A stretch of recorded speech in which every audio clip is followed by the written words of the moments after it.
Council of Gabagool commences, with me, JR, presiding over this council today. Why have I gathered you all here today? Who am I kidding? You know why you're here? I would think. The last couple of episodes were an overload of Spider-Man and Evil Dead, so let's break away from that with today's game. BloodRayne, a third-person hack-and-slash and shooter combined, though it leans a little more towards the hack-and-slash part of that. To start off, prior to this video, I've never played this game before, but I remember hearing a bit about this game since my early teen years. Oh yeah, I'm sure you know why. Even if you've never played this game before, and you're fairly familiar with the world of, well, video games I suppose, you've probably heard of it because of how obviously horny this game is. We'll be seeing more examples of this later. We'll touch on them as we go along. However, I know almost nothing about this game either. I've never read up on the synopsis of this game anywhere, to my knowledge. Not even through reviews. May as well just immediately jump in then, huh? No better place to start than the beginning, which is luckily the case here. Right before we even reach the main menu, we're greeted by a nearly 3-minute cinematic intro. Alright, what's going on here? These two ominous guys in robes are sitting up on a balcony, watching over some street. On ground level, a couple runs from some sort of danger, only for the man to get pulled into the darkness. And only his head returns. Ooh. The killer reveals themselves, and it turns out it's our player character, Rayne, in that get up. Yeah, I guess it didn't take long to get into the horniness, huh? She's a vampire, half vampire specifically, and she's on the hunt for her father, apparently. Oh, and I guess this couple were vampires after all, so Rayne didn't just mercilessly murder some random people off the street. Oh well, maybe next time. The robed guys leave, but not before one of them leaves behind a necklace that contains a symbol on it. The symbol of the Brimstone Society. These guys want to recruit Rayne into the society because, as we can see here, she knows how to kick ass. Okay, we really are dumped right in the middle of this game. Not bad. We've got ourselves a tutorial in a separate level. Yeah, this game knows what I'm talking about, but I don't know how to play, so I need to play this anyway. Starting it up, this game quickly keeps getting hornier and hornier. This here is our handler, Mince, part of the Brimstone Society that Rayne is now also a part of. She's taking us through the training level and, God damn it, every time Mince moves or loads into a cutscene, her boobs jiggle hard, and it's rather distracting. We got ourselves a game with boob physics. I should have expected that. I gotta focus, but it's hard to do so when most of this damn tutorial is cutscenes. And I have to keep seeing Mince's titties wiggle around in a wonky manner. This game shows us more than it lets us try out. Show off. Bloodlust satisfied? Not bad. Sounds like that response was AI generated, but sure, I agree. We've got very basic melee attacks. We get a few different abilities in this game, but for now we just have this thermal vision. It toggles between this and normal vision, which was something I didn't originally realize I had to toggle on and off. We get guns, but not until the next level. Smash through weak, semi-broken walls, walk along thin ropes or power lines as tight ropes, and we can force jump. Well, I don't think we use the Force, but this jumping reminds me of the Force jumping from Star Wars Jedi Outcast or Jedi Academy. Man, now I wish I had a lightsaber. Combat capabilities can be upgraded as the game goes along, but all these upgrades happen automatically. I mean, yeah, at least you don't have to micromanage your points and pool them into a skill tree or something. It would have been nice to have something basic though. Maybe give us a chance to upgrade things like health and blood rage. Forget all that though, this isn't that kind of game. That's fair, we're just only starting out anyway. We officially start the game, whether you played the tutorial or not. It's 1933, and we're in the flooded village of Morton, Louisiana. Fair enough then.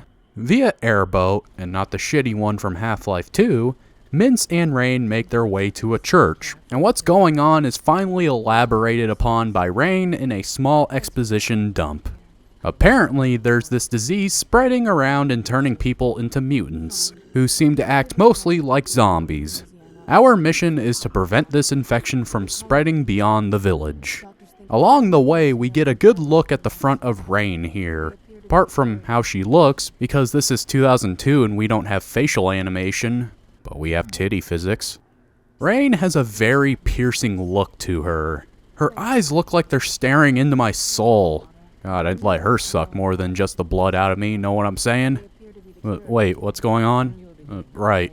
We arrive at the church, and because we're only half vampires, entering the church and being near religious objects don't affect us. How convenient. But wait a second, before entering the church, Mince points out a pile of gore on the ground that was once one of these mutants and how it doesn't look right. It's probably nothing. We go into the church for the sole reason of obtaining some weaponry. Fuck yeah. It took me a minute to figure out how the guns worked in this game, but I like it. There's 4 different categories: light weapons, heavy weapons, projectiles, and special weapons. You just kind of pick up guns automatically, with you being able to carry 4 light weapons, 2 heavy, 2 projectiles, and 1 special. You can carry duplicate weapons too, as you just throw weapons away as you spend the magazine. You can pick up just about anything that will fill up these slots, and you do wield the light and heavy weapons, provided you have enough firepower, which most times you do. You are given the option to swap out special weapons manually, and these do some proper ass kicking. 3 of these special weapons that can be found in this game alone are shotguns, and let me tell you, this game does shotguns justice. They can blow apart just about anything at close range, and at least stun guys at medium range. As for everything else, light weapons such as pistols and SMGs are okay. Heavies, which are usually just rifles, are better. And projectiles like grenades and dynamite are okay. These weren't the most useful, but I use them on occasion anyway.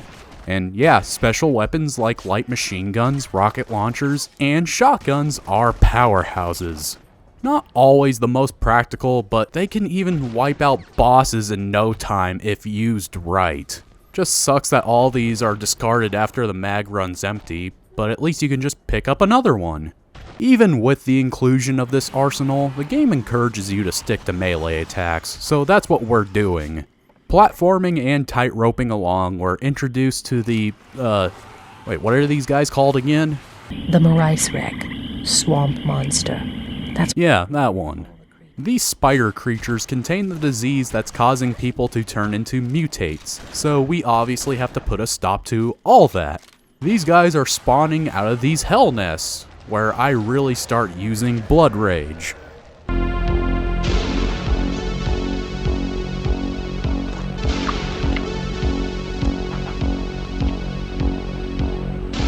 It's not cranberry sauce. Not that Blood Rage, unfortunately. In this game, Blood Rage acts as a power-up, slowing down time and making your melee attacks more damaging. Okay, I know I said there was an overload of Spider-Man and Evil Dead in the last couple episodes, but I gotta drag them back in. Because this ability kinda reminds me of the spider reflexes from Spider-Man 2, the game. The bar fills up as you kill things with melee attacks, and only melee attacks. While it doesn't automatically fill back up, most times it doesn't take long to fill it back up.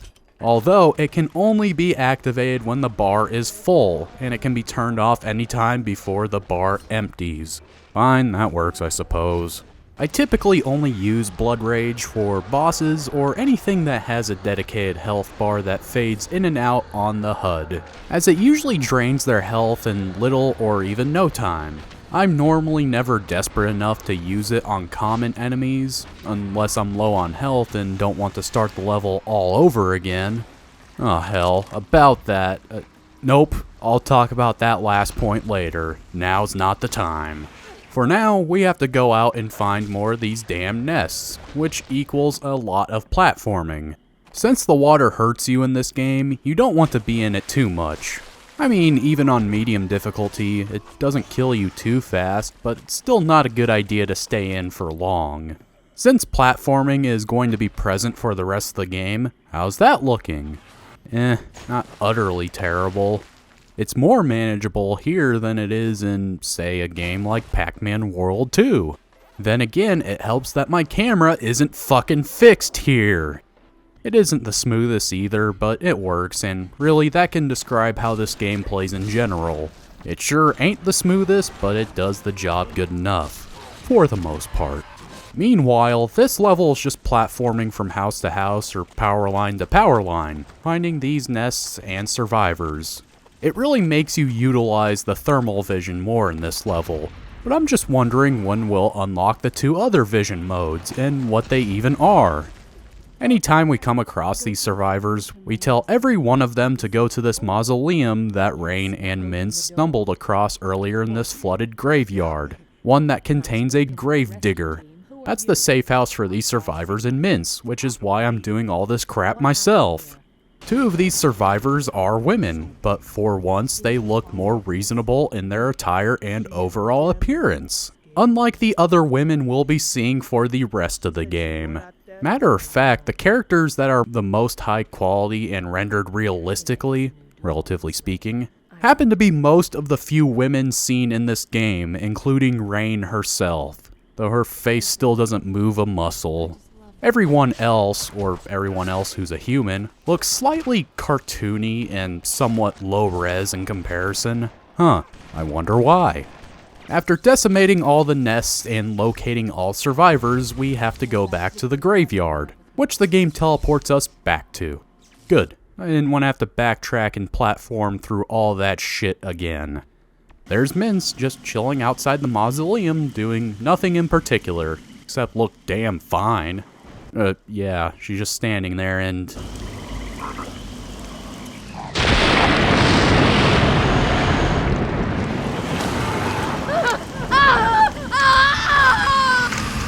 Holy shit, Mince just got devoured.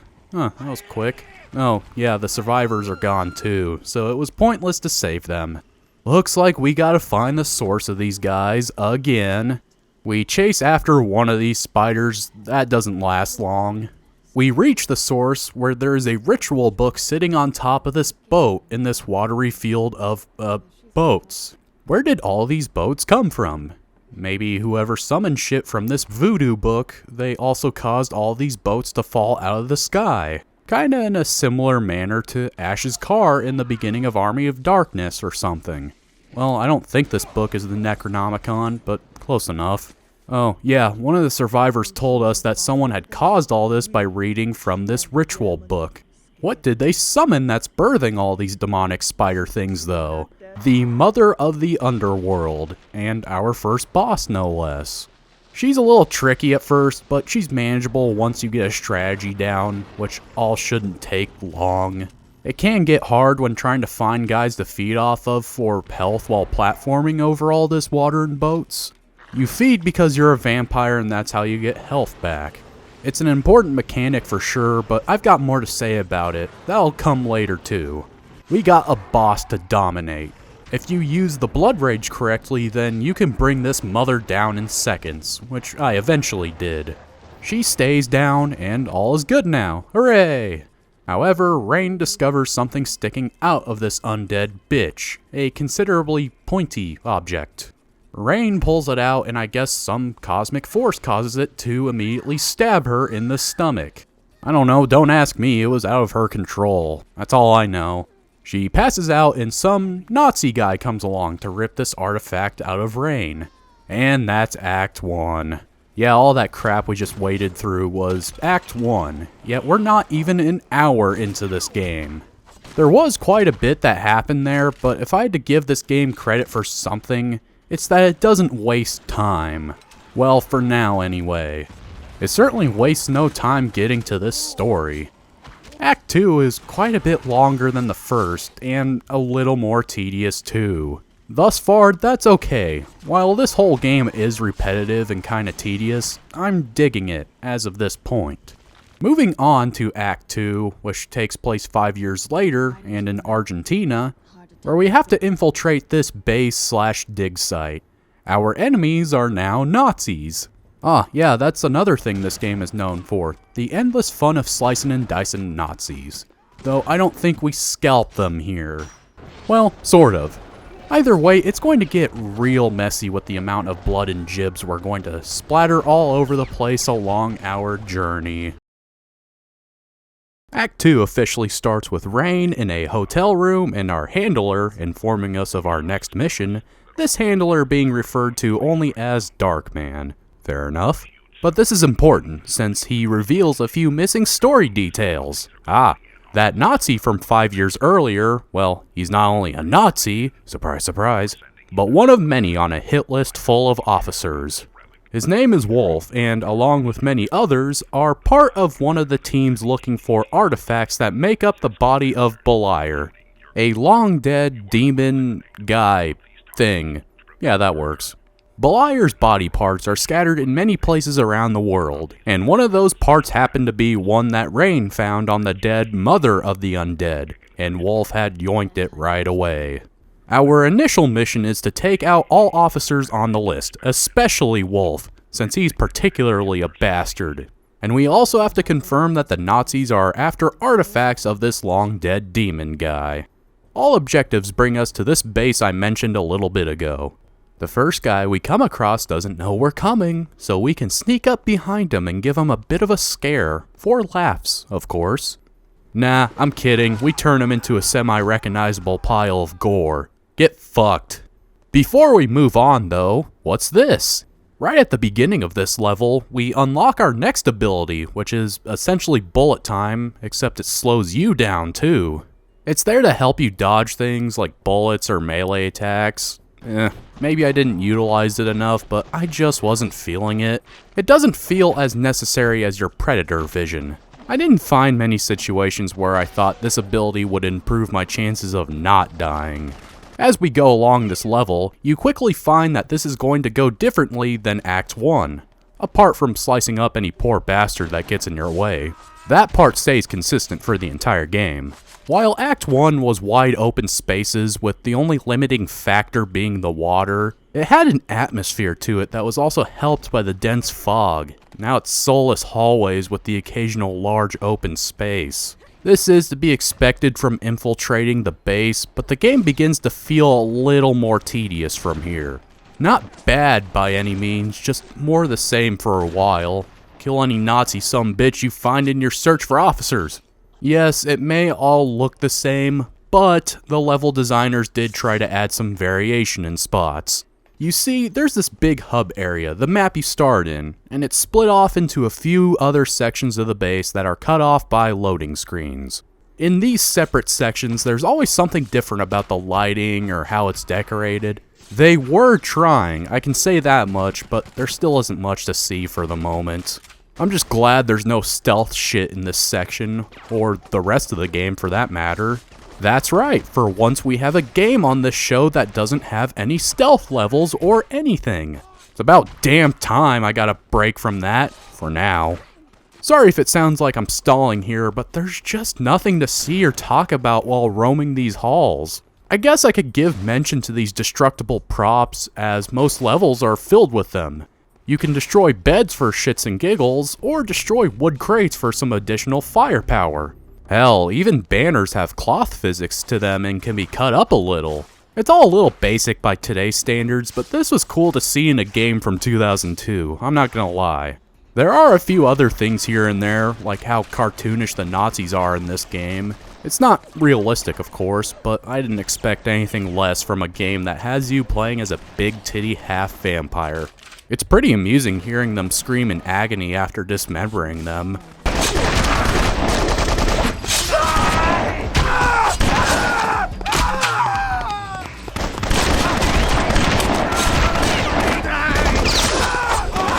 Hey, baby, what would the neighbors think?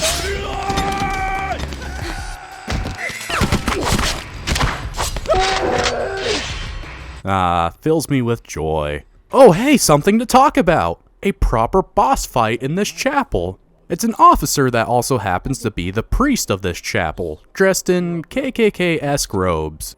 And he sits on a turret that can move back and forth in this arena. Ever heard of overcompensation? He looks intimidating at first glance, but he's a piece of cake.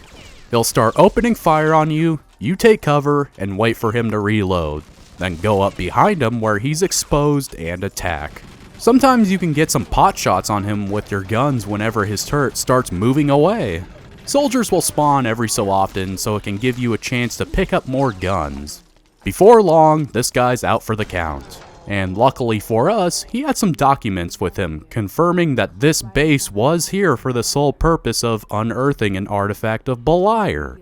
For now, we've got more officers to cross off our list. I would say more about these guys, but they're really just slightly beefed up Nazis.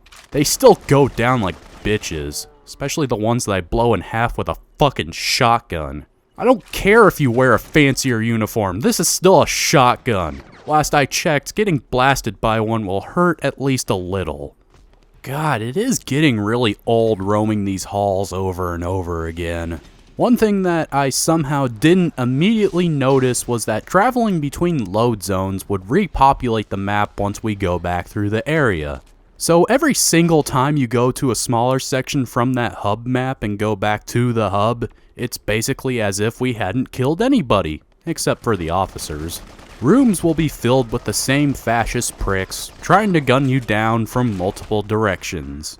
It's not hard, but it's really annoying when I gotta kill these guys all over again. My first time playing, I didn't realize this, and the repetition of it all was really sinking in on me. Along with seeing these same hallways again and again, this music isn't helping. As a quick word on the music, from the little there is, it's competent enough. A lot of it is just electronic, with a fair bit of that just being ambience. However, there weren't really any tracks that stood out amongst the others to me. There was one that reminded me of a track from the first Max Payne.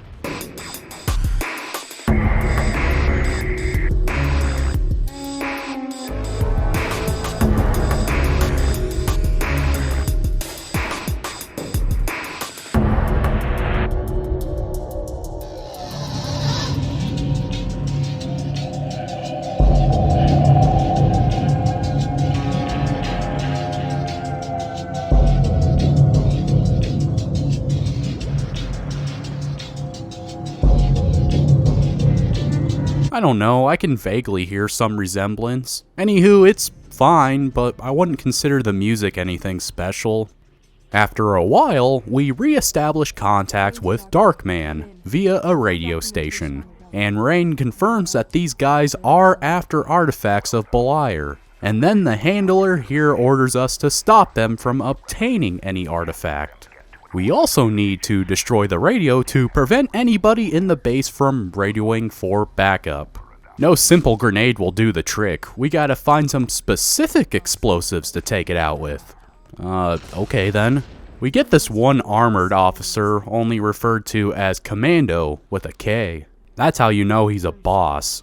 He's got a trick up his sleeve. Flashbangs, which he uses on us to teleport around the arena, making it not as viable to spam him with Blood Rage. That's not a big obstacle, as he's fairly easy to take down. I'll tell you now, this won't be the last we see of this guy, though for now, we're finished here. Continuing along, wait, why are there dead Nazis everywhere? Rain points this out too, and it is rather odd. I actually didn't murder any of these guys. Well, anyway, we need to get into this room, so...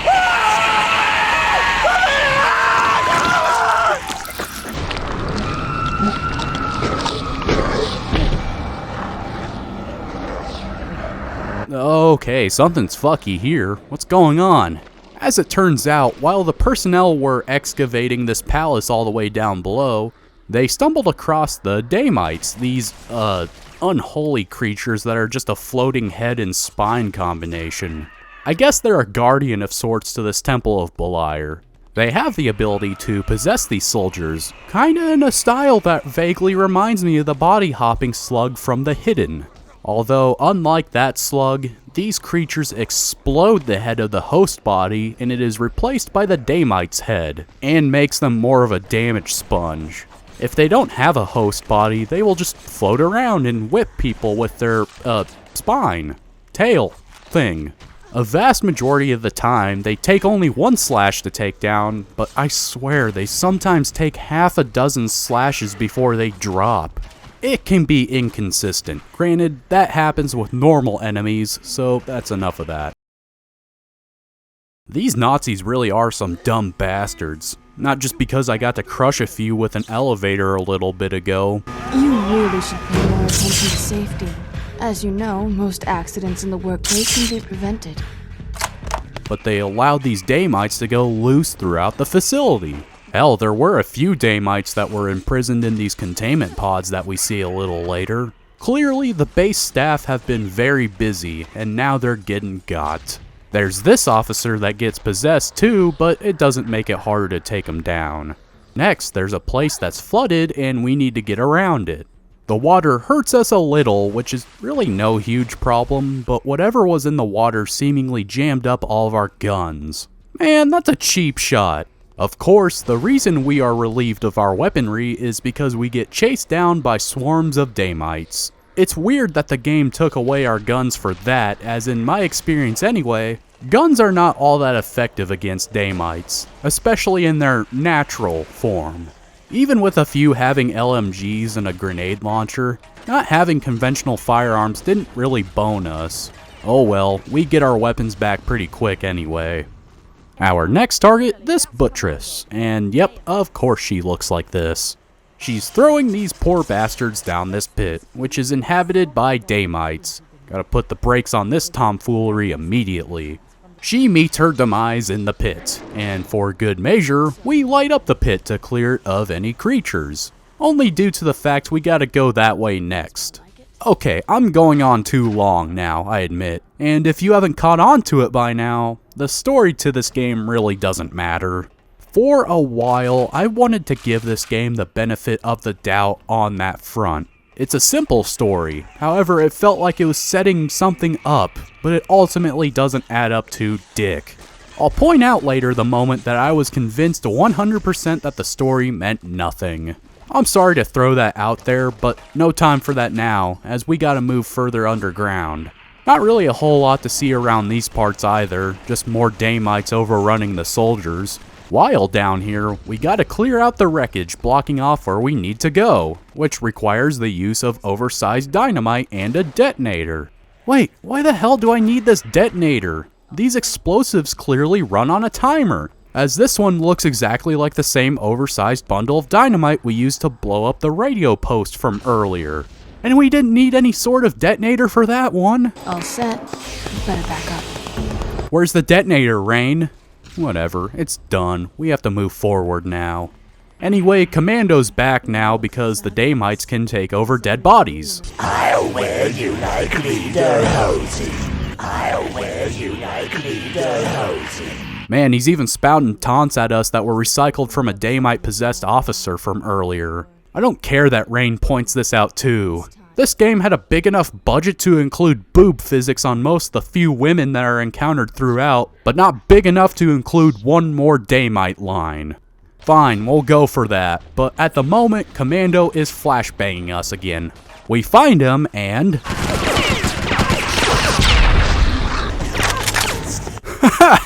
Okay, that was pretty good. This fight isn't much harder than the first fight, but I got lucky in the recording, so I can't complain. To be fair, NPCs in this game are a little on the dim side anyway. We don't stay in these tunnels for long as we reach the Temple of Beliar, which is a network of tunnels and huge rooms. Now this is looking cool.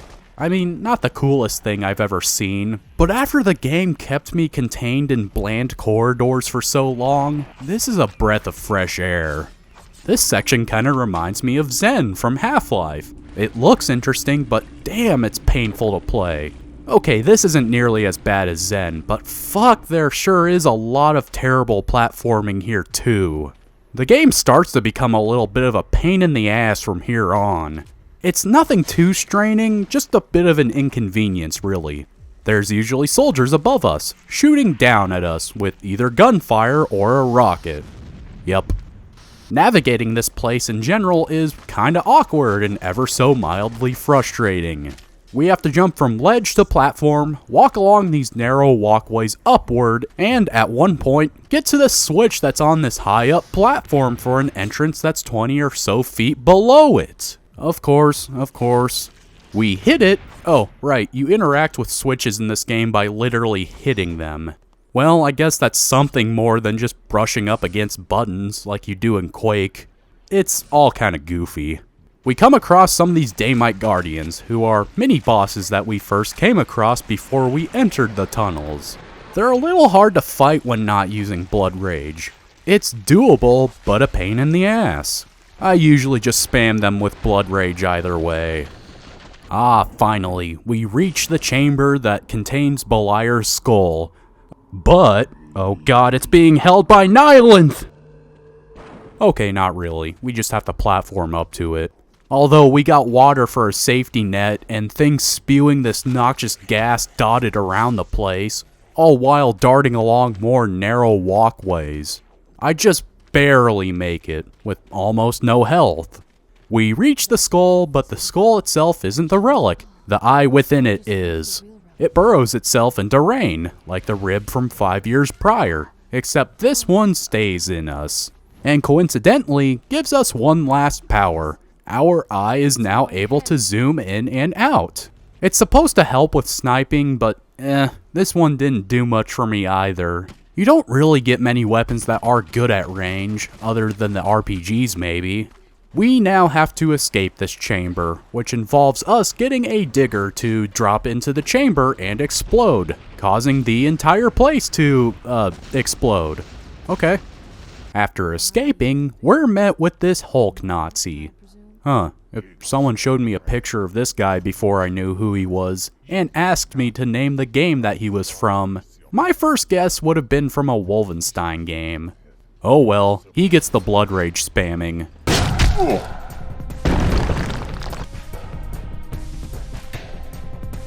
I can't be beat that easily. We make it to the end of the level, where Rain sneaks onto a U-boat. I was wrong, this game does have stealth, but it's a chore that the game takes care of for us. This next level is just a cutscene, showing us sneaking off the submarine, now somewhere in Germany. And... unload the crates. Wait, what? Anyway, once the area is clear, we sneak off and find some mysterious note left for us, stating where a certain officer is at, the one that contains our next set of targets. We get our second cinematic for the game, which just shows Rain killing and mutilating people in awesome ways. This officer gets his, and Rain obtains that list. Now on to Act 3. Oh hell, this'll get ugly real quick.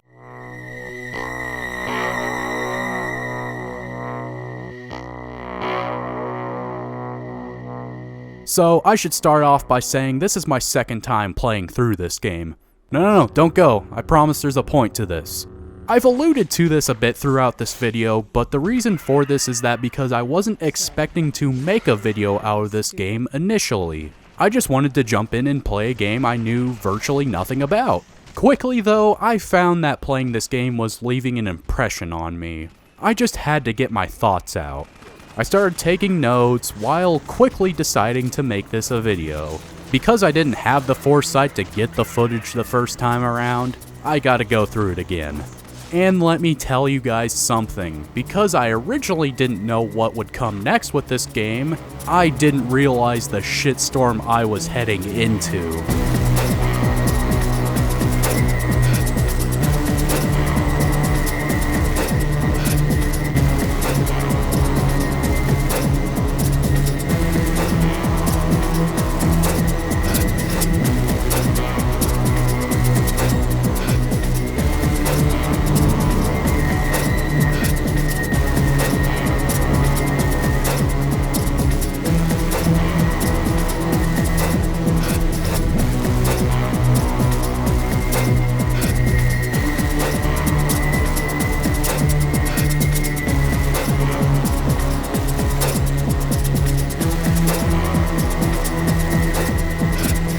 Fucking Christ, this game gets monumentally harder. Up to this point, the hardest it got was just a minor pain in the ass, but man, it grinds you down from here on. BloodRayne turns into blood pain at this point. And as a final precursor, I make it look easy in this video, but that's only because I knew what was coming this time. We had snuck onto a truck that takes us to these castle ruins, still somewhere in Germany. First off, we're introduced to some new enemy types. We got these jetpack Nazis now. Make your own Rise of Skywalker joke here. Alongside those, we have beastly vampires, who have evolved from normal vampires and are natural-born killers. These guys are bastards. They do more damage than the average soldier. Whenever I'm near them, they take priority over anything else. At least I can feed off of them. Oh yeah, going back to that, that's the only way to heal in this game, as touched on previously. Most enemies can be fed off of, which is mostly the humanoid enemies, or ones possessed by Damites from earlier. It varies how much health you get back from them, not just depending on how much health they have. Some just give you back a little bit, while others give back a lot, sometimes healing you ridiculously fast. You can even use these guys as meat shields when other goons are trying to attack you. You also happen to have a harpoon that can get these guys closer to you, to feed off of them. This harpoon is kinda clunky to use, I really only use it when I have to. Anyway, we get health back fast from these vampires, so they're at least useful for something, but they're still pricks. These castle ruins look neat, but it sucks navigating them. Forget the fog that has caused the visibility to be reduced a little. It's more the fact that getting where you need to be requires a lot of platforming high up. That isn't the worst, I know. Though, as seen more in the following level, you need to travel more into the ruins. There's a lot of locked doors here, which I keep having to find a way around. This place is falling apart. Why the fuck is it filled with locked doors? After all that platforming and locked door nonsense, we get mechs? Well, once again, I didn't see that one coming. What's the deal here? A fun section where we're controlling this thing through a highly destructible environment and absolutely wrecking any helpless Nazi in our way? Nah, we gotta fight other mechs. Please no. Oh yeah, you're sufficiently tanky, but you also move like a goddamn tank. Every time you move in one direction, if you want to change which way you're walking, it takes a few seconds to fully turn around. And you're going to need to be doing a fair bit of turning in this following arena. You have a plethora of weapons, a minigun, a grenade launcher, and a rocket launcher, all with infinite ammo. But here's the strategy you need to survive in this piece of shit. Keep your distance, keep one finger held down on the trigger for the minigun at all times, and have two other fingers constantly tapping on the buttons for the grenade and rocket launchers. You start off fighting one mech in a small space, then 3 more in a bigger arena, albeit this time you get a head start since the other mechs don't initially realize that you're not a fellow soldier who just happens to be spamming ordnance at them. I mean, hey, friendly fire still has the word friendly in it, so, And to cap it all off, there's a boss mech, which I don't think is any harder to fight than the others, as all enemy mechs encountered in this section have the exact same health as you. That doesn't necessarily help us, though. Don't kill me. Just give me what you want. You want the plan for our mobile armor? Anything. Just name it. Good. Here it is. You listening? Yes, I am listening. I want you dead. You know, I wasn't crazy about Rayne as a character at first, but as time has gone on, she's grown on me. Still not crazy about that 1,000-yard stare, though. Finally, the mech section is over. Fortunately, it took me only 1 try in this playthrough, but it easily took me about 4 in my first playthrough. One of those tries was due to the damn vampires that come after me after exiting the mech, as I had gotten distracted by more jetpack troopers. I found that the winning strategy here was just to ignore all of them and just go straight for the level exit. There's really no use in trying anything else. We're on the tail of another officer, all while getting more jetpack fuckers. And the game gives one of them a rocket launcher. Awesome! Just what I needed! A few tries later, we finally reach that officer and Yes, if you hadn't guessed that earlier, Mintz is alive and is a Nazi officer. Fucking what? What? I saw her get friggin' devoured by the damn the Marisrek, swamp monster. Yes, that one! Okay, sure, their stomachs blow out when they've eaten someone, so maybe Mintz had a chance to slice her way out. But still, she was devoured pretty brutally, right in front of us. Plus, how could she be a Nazi? Forget it. If you can't tell, this is the point in the story where I just realized it didn't matter. Let's just fight her already. She doesn't have blood rage, so we already have a leg up. It helps that her AI is wonky. We take her down, ending in an anticlimactic cutscene where she falls down a seemingly bottomless pit. Gee, I wonder if she's really dead this time. Let's move forward. There's more shitty navigation around these castle ruins, more locked doors, more vampires. You know, the drab hallways from earlier don't seem so bad now. After a bit, we come across a special vampire, Hedrox. He's one that can never die and regenerates no matter how many times you slice them up. Trying to take them head on always results in death for us. Instead, we gotta collapse the floor below us, twice. Hedrox gives up on us and searches for more officers to interrogate, as Hedrox has Beliar's heart, but doesn't seem to know how to use it yet. We give chase, leading us to... No, please, not this part either. We emerge onto a minefield, but this isn't even remotely the biggest problem of this level. No, while you jump your way around ruins to avoid the minefield, you got a few tougher goons in the distance ready to fire at you at any time, easily being able to hit you, but we can't hit them as easily, naturally. On top of that, in the further distance, 3 guys with rocket launchers all clumped together who will start firing at you once you're still kinda far out. Great, that's what this fucking game needed, more rocket launchers. The first time around, this level was responsible for a vast majority of my deaths, adding up to nearly 40 in that session alone.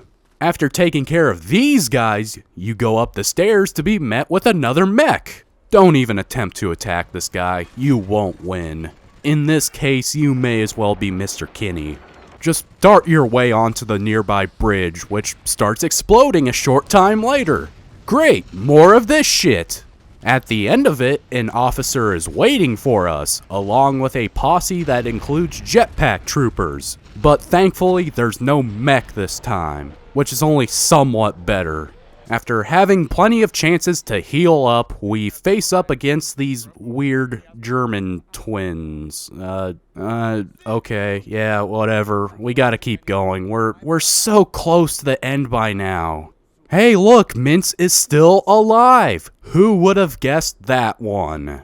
As it turns out, she explains that she was a fucking double agent this entire time. She was the one that had been giving us our missions this entire time and rescued us after our first encounter with Wolf. Okay, that's enough. Let's get this over with already. We gotta go after Wolf and Hedrox, but oh no! Mintz is dead! This time she is definitively dead. At least it seems. At this point, I wouldn't be surprised if her heart just magically regenerated.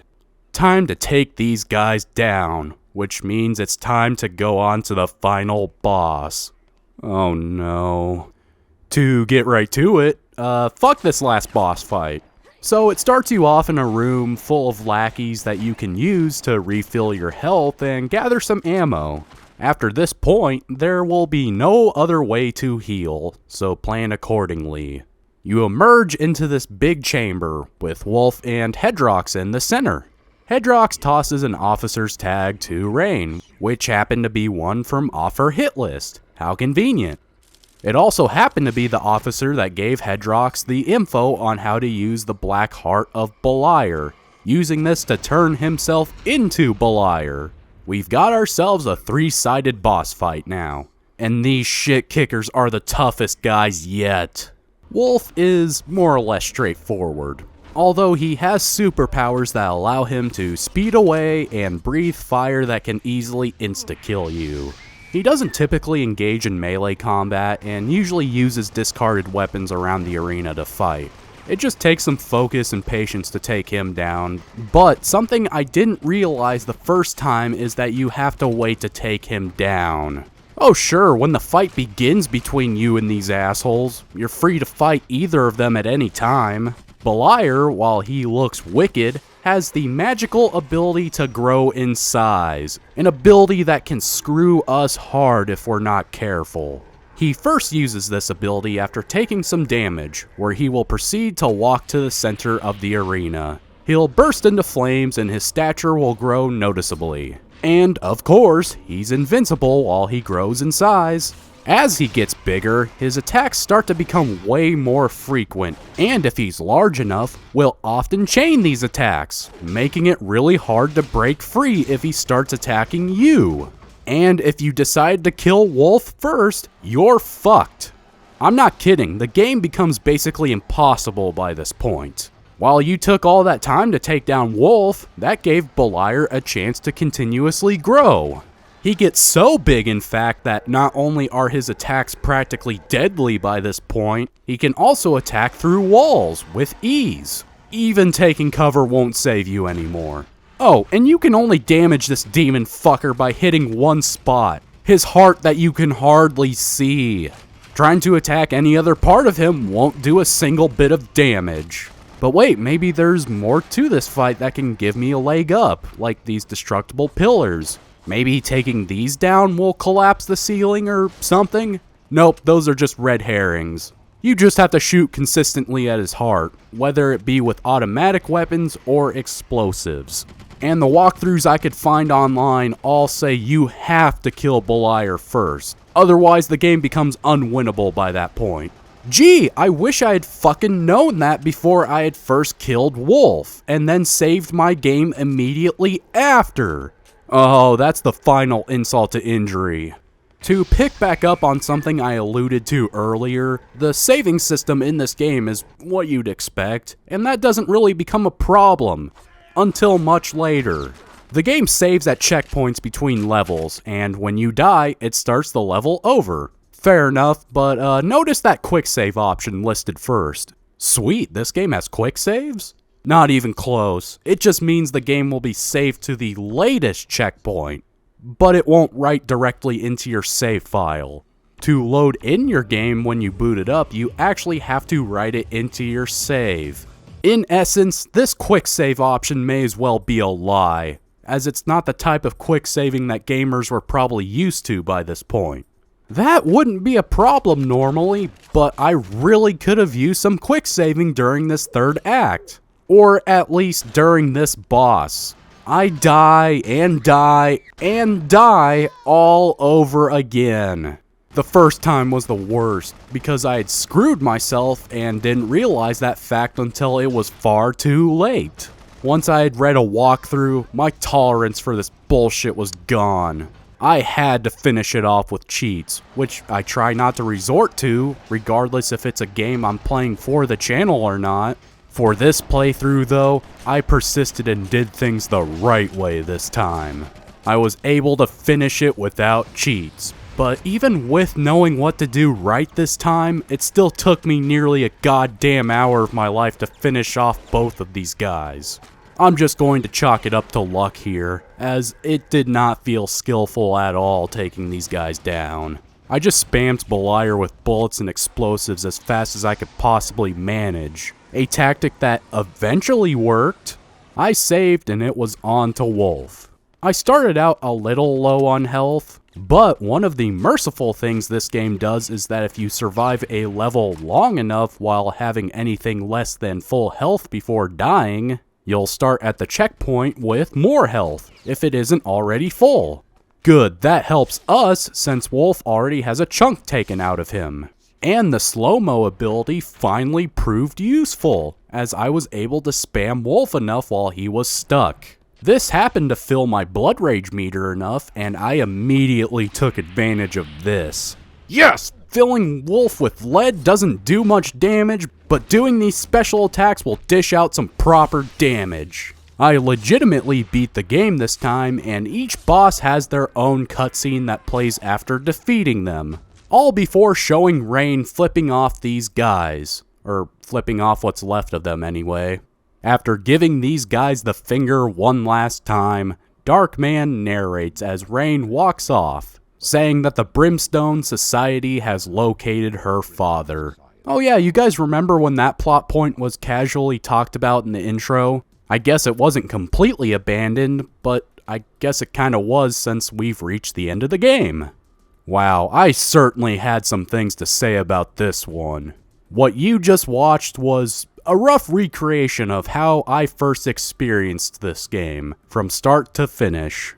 I really didn't know what I was getting myself into. I just wanted to know what this game was all about, since I knew nothing about it beforehand. And I surely got what I had asked for, though that difficulty spike in the third act leaves me kinda resenting this game. I don't know, I don't hate it overall. There were plenty of aspects I appreciated, but it's not really anything too noteworthy in my opinion. Before reaching that last act, I was having some fun playing it, but I wasn't really blown away by anything. And that last portion makes me never want to touch this game again. I suppose this game was noteworthy enough, most likely because of the game's titular character, as it spawned a franchise consisting of 3 games, 3 movies, all of which directed by Uwe Boll, might I add, and a comic series. Speaking of the games, will I cover the other 2? That's up in the air at this point. I had started playing BloodRayne 2, but that difficulty spike from the third act of the first game seemingly transferred over to this game as a whole. I played it for almost 2 hours and found myself dying a lot, not long into the game. The game seems to be a lot more polished in many ways, but I think I have to play it in a strategic way if I want to survive. There's no difficulty select screen, unlike the previous entry, which already wasn't a good start. Though the game does give you more abilities and more combos, and actually gives you some more use for that harpoon. The guns you get in the game aren't practical in any way. And in general, you often find yourself swarmed by goons, or at least I did, ending off in your death most of the time. Well, maybe one day, though not now. And the third game? Probably not, honestly. One of these damn games has already been more than enough for me. That's all I've got for this one. Thanks for watching and going along this journey with me. It's always appreciated. I love you guys, and until next time, stay tuned for a James Bond game. And no, I promise it's not GoldenEye.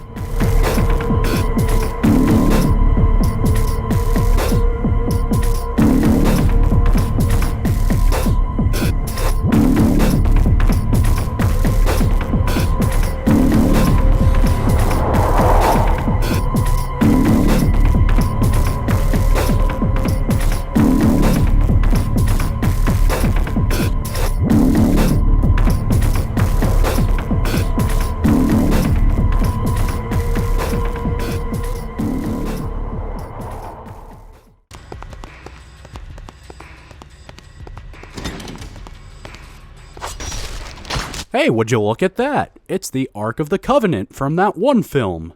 You know, the one with the giant boulder, the one where some dude gets shot after flailing his sword around in a fancy manner, and there's excessive amounts of decently graphic violence despite being a film that, still to this day, somehow has a PG rating here in the US. Don't get me wrong, I'm fine with that, I'm not complaining, but the MPAA is weird like that. Maybe the MPAA should stop getting random people off the street to rate films. Ratings organizations all across the board suck anyway.